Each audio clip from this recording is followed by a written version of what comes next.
people, what's happening? My name is Dr. Clarence and welcome back to TV7 Live, where we get to give you all the hottest and top trending topics. The title of the video, the owners of Zimbabwe exposed.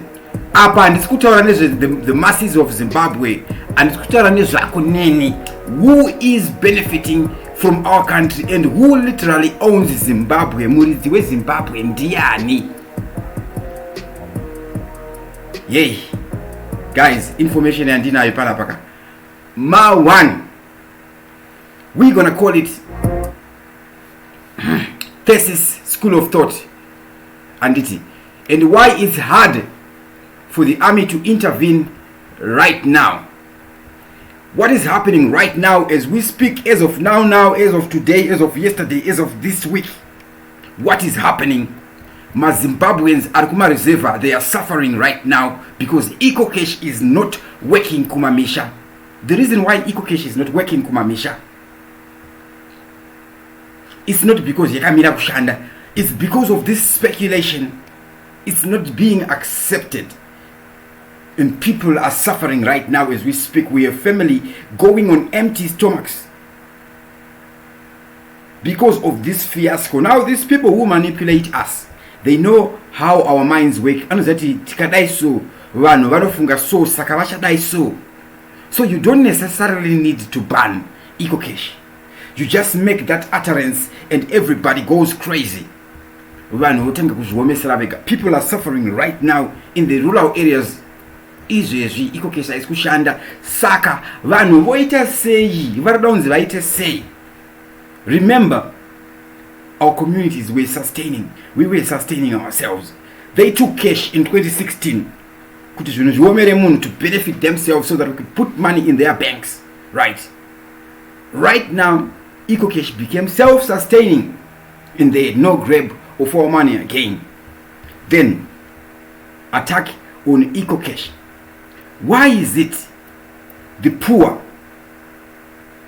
do not chete? Ma elite, the elitists are always enjoying. So we have to suffer so that somebody enjoys. Who is really running things here in Zimbabwe and who really owns Zimbabwe right now? Yes boss, ndiani ari kutonga Zimbabwe. Zvinhu zvese zvikuitwa muZimbabwe zvikuitwa kuti ani abenefite. Remember, pane chinhu chinonzi agenda. The agenda of any action that is done in Zimbabwe. Are we in it? Or we are not in it? Are we in it? Or we are not in it? Zimbabwe Stock and Exchange. Irikunzi yavarwa. Who owns the Zimbabwe Stock Exchange? Muridzi weZimbabwe Stock Exchange ndini newe, or it's privately owned, it's a private company. Who owns our hospitals, our so-called government hospitals? Cannot my private company. Who owns all the buildings that we use right now in Zimbabwe? Our parliament building. Who owns Zimbabwe? Who owns the minerals? Who owns the mining rights to our minerals in Zimbabwe? Who owns the gold? Who owns the diamond? Is it the people? Is it Zimbabwe? Or they are privately owned?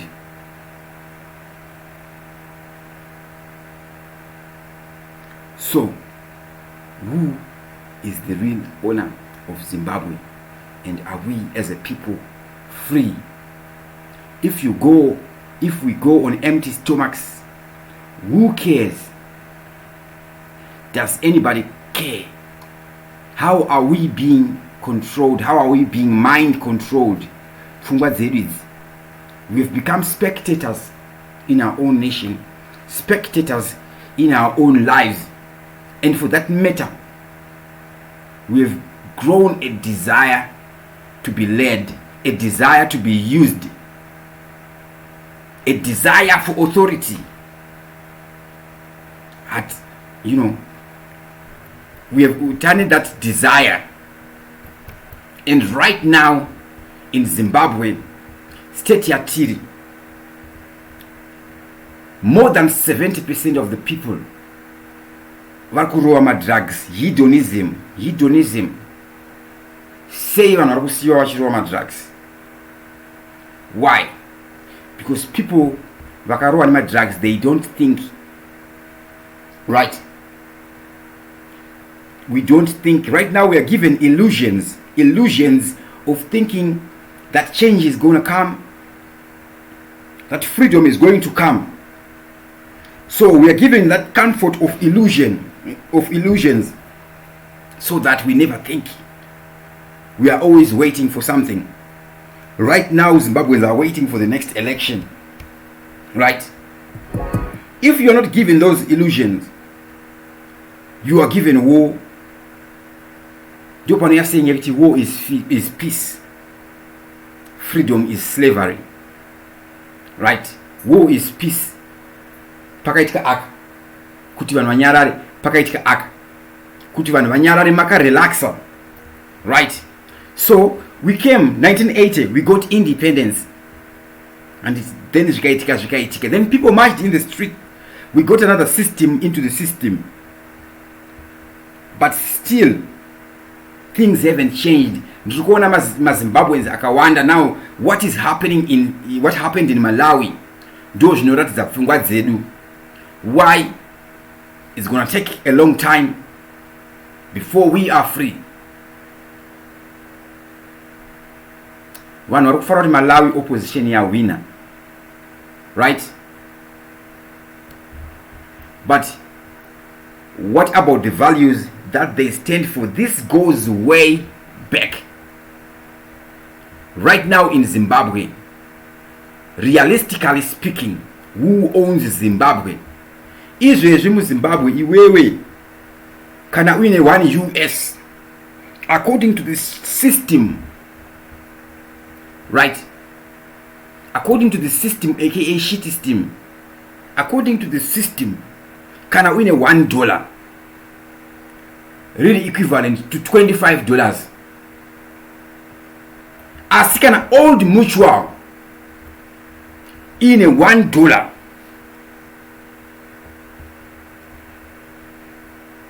and it's your dollar lako iwewe, it's equivalent to 25, 2.5, $2.50. Right? Asi kana old mutual in a $1, it's equivalent to 120.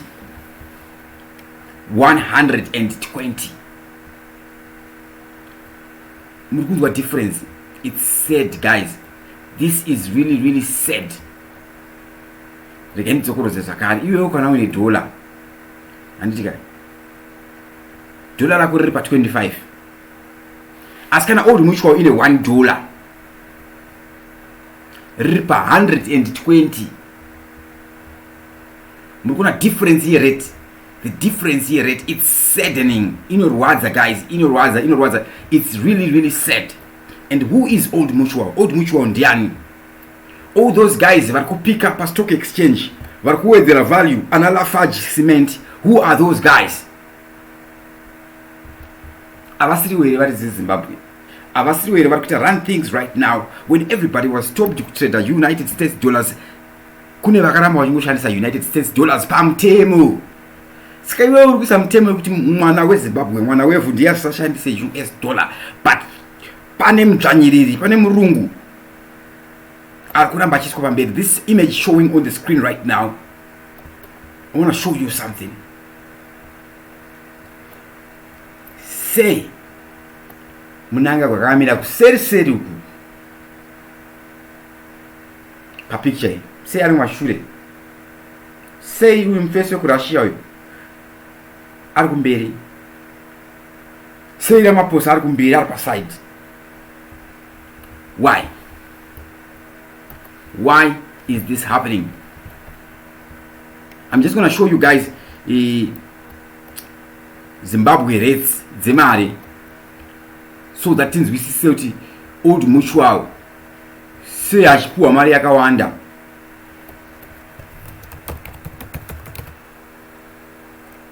Why? ndiani old muchwayo iye?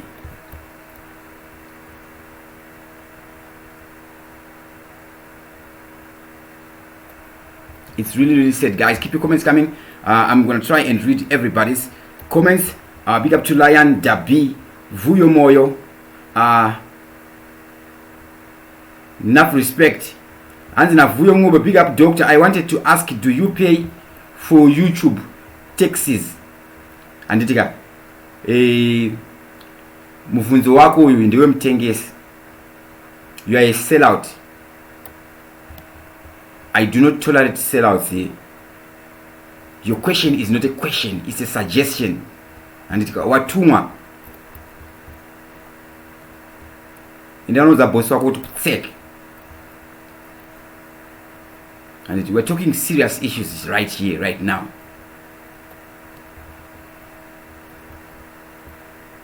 These are matters of life and death, and you're coming here with your sellout tendencies.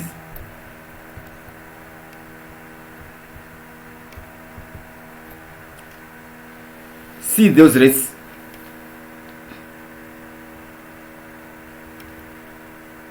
Pani yakanzi OMIR ish.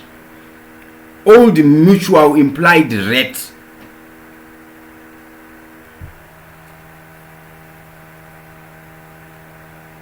Old mutual implied rate.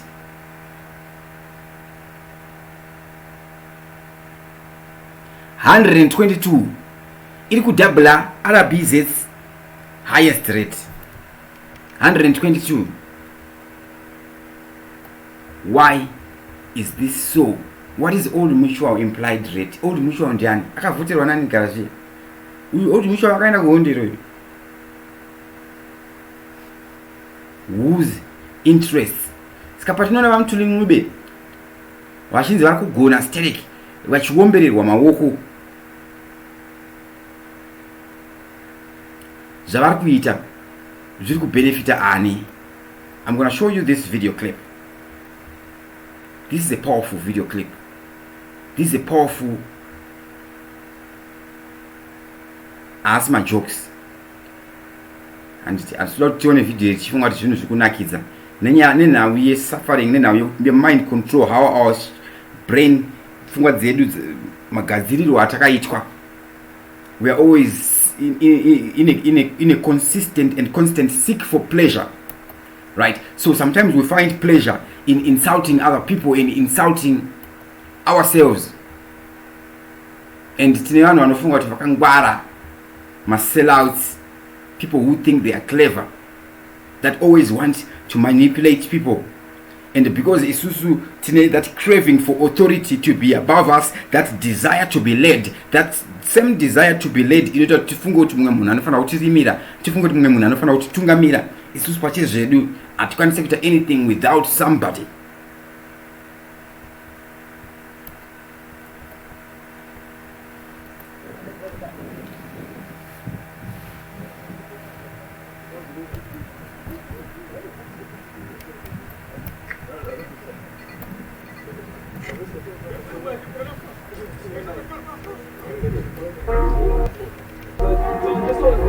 No. Bien vale.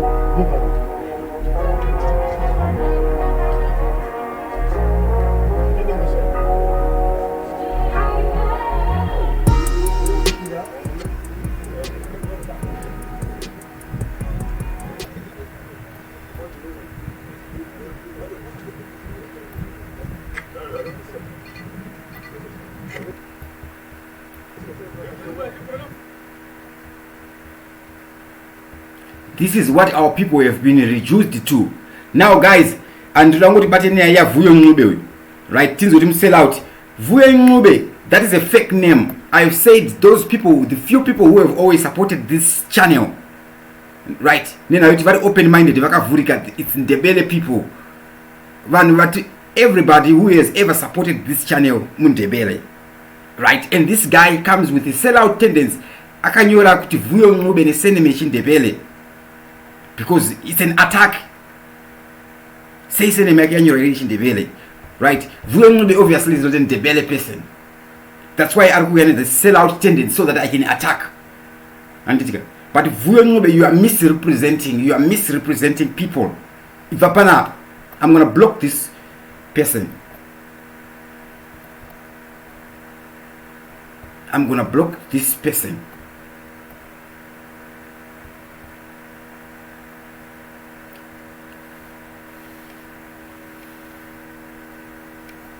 All right.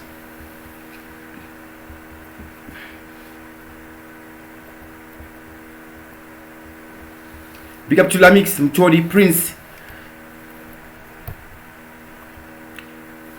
Sha. Mr. Vilnobi, I'm a very, very highly intelligent person, above average intelligence. You can never, it's impossible. It's impossible. It's impossible. It is, this is, Tirimuondo, guys, we do not tolerate. We do not tolerate. We do not tolerate this. Okay?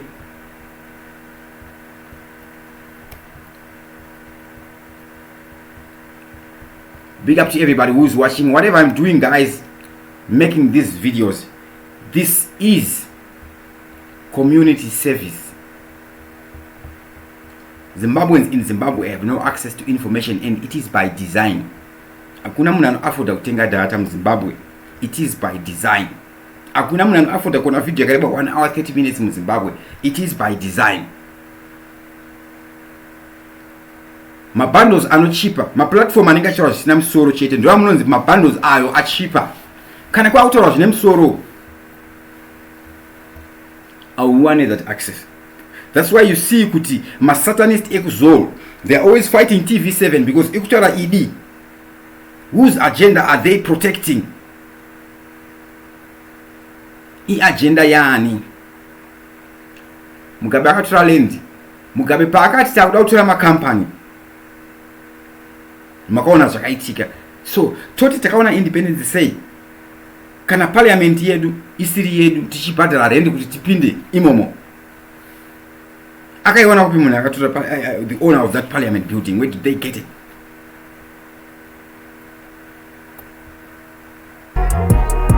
I'm just going to show you history of Zimbabwe Stock Exchange. So not yakatanga rini Zimbabwe Stock Exchange. Ndiye urumende rekuti private company. Inotona CEO.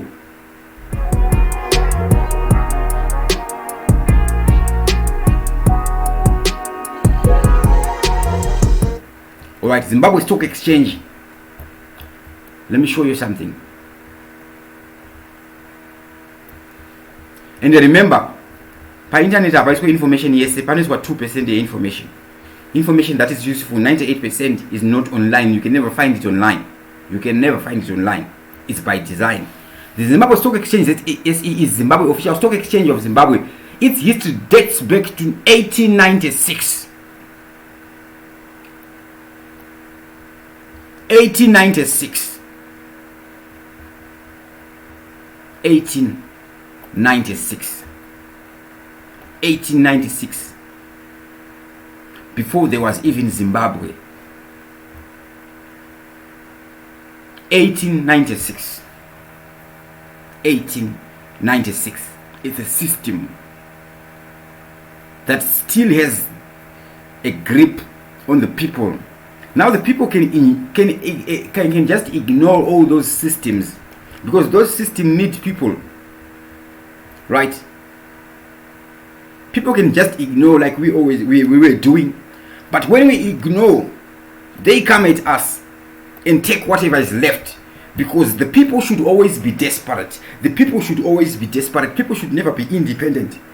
So what's the agenda? What is the agenda? Is this the agenda for the betterment of people's lives, or it is for the increase in Old Mutual's hold, Lafarge's hold, Zimbabwe Stock Exchange's hold? Is it for the people, the masses of Zimbabwe, or is it for the few elite, the ones that are really enjoying the fruits of this nation? And what can be done about it? If it's really for the people, do you think the people can set themselves free?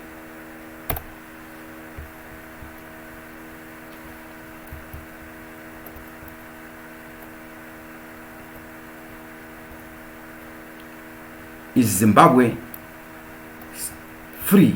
Has it ever been free? Who are the owners of Zimbabwe and who is the real Queen Bee?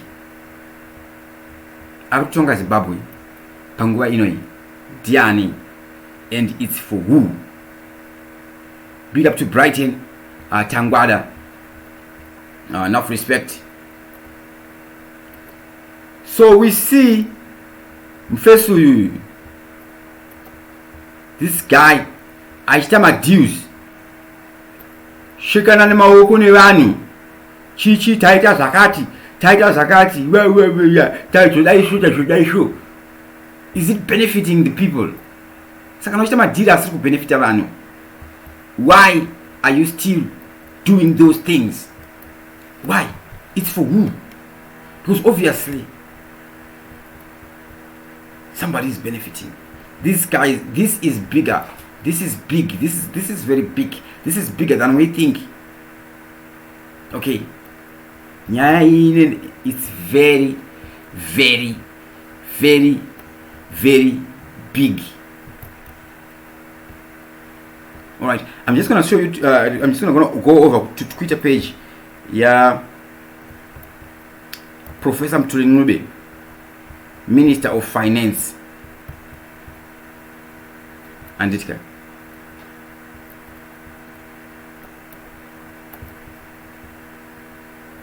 At the Bubi Gold Center outside the Bulawayo, the Gold Center concept provides gold producers with equipment and supplies, crushing facilities and points of sales for gold. Zimbabwe Gold Centers economically empower local communities. I don't know.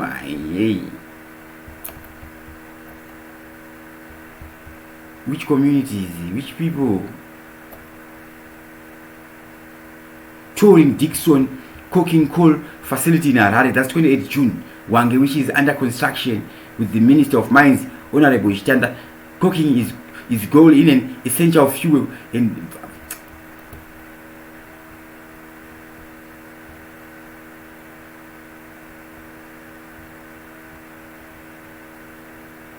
June 28, it Zambezi coal and gas south and open cast.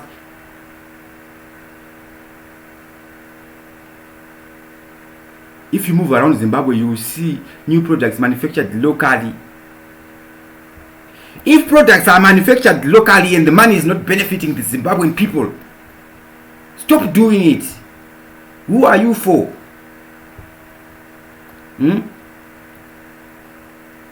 Location in Nebasa again, ownership in Nebasa. Eznezu vangu vakuti marathon phone Africa. Dem Africans here.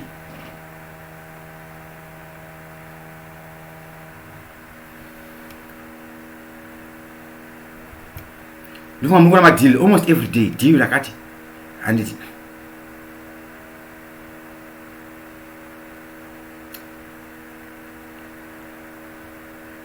it said, same one in Zimbabwe, but Achwana 25, rated 25. Old Mutual Achwana 122. What is Old Mutual implied rate? We are Old Mutual on Diani. Can the people afford to ignore the shit steam right now? When every time we have a grip of independence, we have a grip at prosperity, we are always attacked. 2016, all the money was taken. Zimbabwean indigenous, we were self-sustaining. Right? Moving towards prosperity. When I to my backyard industry, to my home industry, chichi, chukura.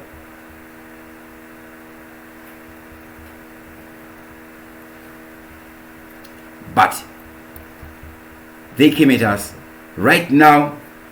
Even if you got the eco cash, iriko, then now the speculation yakaitika yoyo. Right now, eco cash kumamisha aiskushanda. Kana gwina na kumusha kura kushanda nyora pa comment. Wasiri kuziyafonera yamazi kuma receiver right now. Move to say because everybody are not push kwa kuti abise mari mu iko cash aise mari kunotongwa na Old Mutual. aise mari kumabhengi avo, because system yeEcoCash mari isiri mari iyoyo yachona, manumbers achona iwayo anga achingotenderera mumaaccounts, mumawallets. You can keep your money in your EcoCash wallet, so you have it. They don't want you to have savings. They always want you to have no cent. Ndosika COVID-19 yakaita lockdown. COVID-19 ichishanda, yusara radzoka. Andika, I did a video, lockdown ichangotanga. Before stock exchange yanzi just suspend what trading in trading. I did a video on that before it happened. But it's unfortunate people believe prophets. Ichangotanga COVID, US dollar chivarazopinda, tikataura nyaya yekuti why rapinda, now ndeye protector ani. We did the video and it's happening right now. What happens next? Can we ever be free if we let this one go? Zimbabwean information, Zimbabweans do not have access to information. What can we do about it? What can we do about it right now? What I'm going to tell you is, these guys, they know how we think, the oppressors, right? Vanotitisa hondo tichirovana isusu. Kana America neRussia zisirwa hondo, hondo yaitwa kuAmerica kana kuRussia, inoitwa kuIran, inoitwa kuIraq, inoitwa paMiddle East. Apa paMiddle East kutotora party Africa yobva yanzi Middle East. That is Africa kwese kweko. They stole that part. Saka kana America ichita hondo neChina vachisingarwire maAmerica nemuChina vachinorwira ukuku. Mukona paisi panoda kupa maresources munoitika hondo munyika imomo. Ndio panobva saying yakuti war is peace, consistent war. And kuitiswa kwevanhu, kuitiswa wrestling, right? Vakara kuti vanhu vatange kuita maprotest muZimbabwe izvezvi anoitika because it will benefit them, right? So we must be very careful for whoever calls for protests. Could understand for who? Partial destroying because those guys, they are always looking for a reason to come. They are always looking for a reason to intervene. Right now, as we speak, the majority of my Zimbabweans vakavenga Masoja. That's why you see kuti vanhu Zvirikuitika kuharvest house, Sellout aya vakati Masoja akauya. They are all sellouts vese, so that vanhu vavenge Masoja. Pane video yasikira ichita trending nhasi yekunzi Chimurenga was hijacked. Video ine idi iyoyo. So we should understand kuti kana pachinzi Chimurenga was hijacked, that guy angatana kuti Chimurenga was hijacked angachireve chii? What was he saying? Right now Zimbabwe iri kutengeswa. The little chatatinazo is going as of now. What can we do about it? What can be done about it? The people need access to information, real information. Timbomira kushandiswa, tisabvume kushandiswa right now. Because already these guys, they are advanced. Remember education system when we were being educated kuchikoro. Taitrainwa brain zedu for obedience. Taitrainwa brain zedu for obedience. Kuti tigone kumira mumutsetse kuchikoro unozi mira mutsetse. Musati mapinda mutoilet mira muline. Mira zvakati, imba zvakati, kudzidziswa kuchera authority. kuchikoro akudzidziswa munhu kufunga, kunodzidziswa munhu kusafunga. Kuchikoro kunodzidziswa munhu obedience, kunodzidziswa munhu kuteerera, kunodzidziswa munhu kutevera. Right? And these guys, these same people, they do not want us to have comfort, because when we are comfortable now, tikaita comfort, we start seeing things and we start thinking. So we are at a consistent state of war, that is induced war with ourselves. Togara tiri pahondo nesu tega, tisafe takapepuka. What is the focus right now? Tiri kufocus ane chii?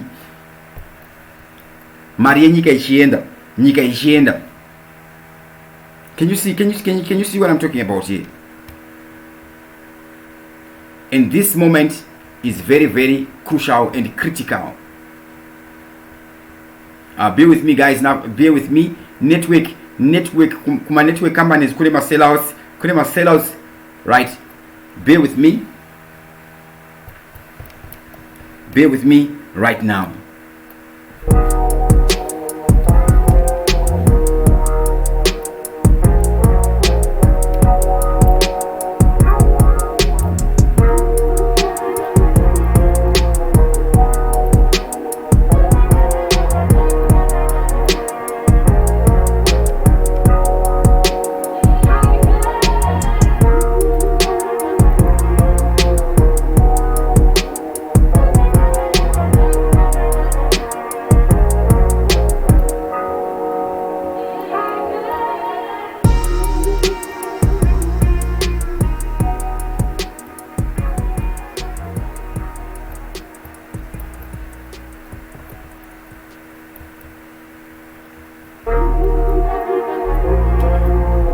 Hey,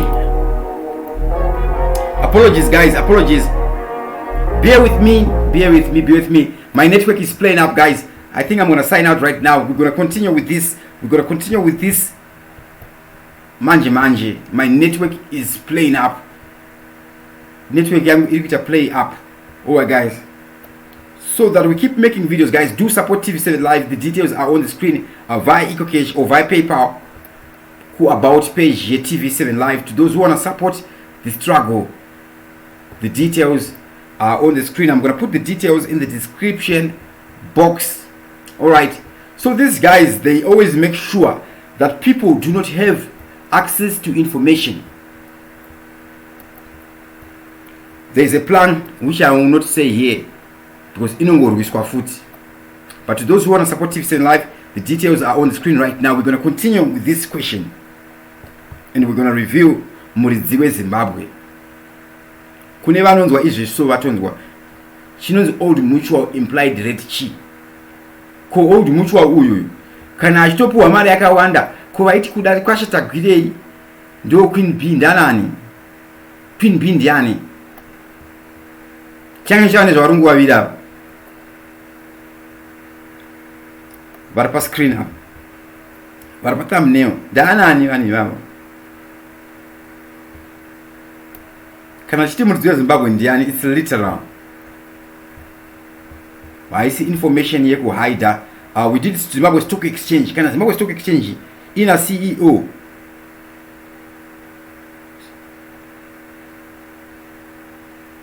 And this is really state. Who owns our mines? Who owns our land? Who owns the buildings? Who owns everything in Zimbabwe? Cool. Matora upfumi. Kutera vanhu futi. Remember, agenda yekutera vanhu, people should not be comfortable, because it's by design. It is by design. It is by design. And kana mchona by design, munhu achikwanisa kukonzesa kuti nyika yese iite nzara, vanhu vachifa, one person anenge inini doesn't matter.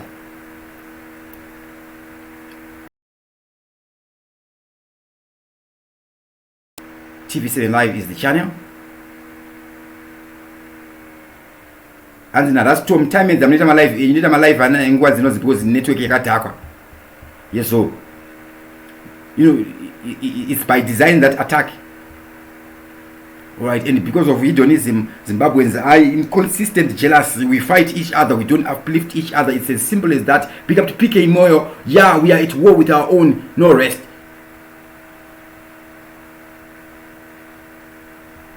So guys, I'm gonna sign out right about now. Enough respect. We're gonna continue with this one. Now we network. We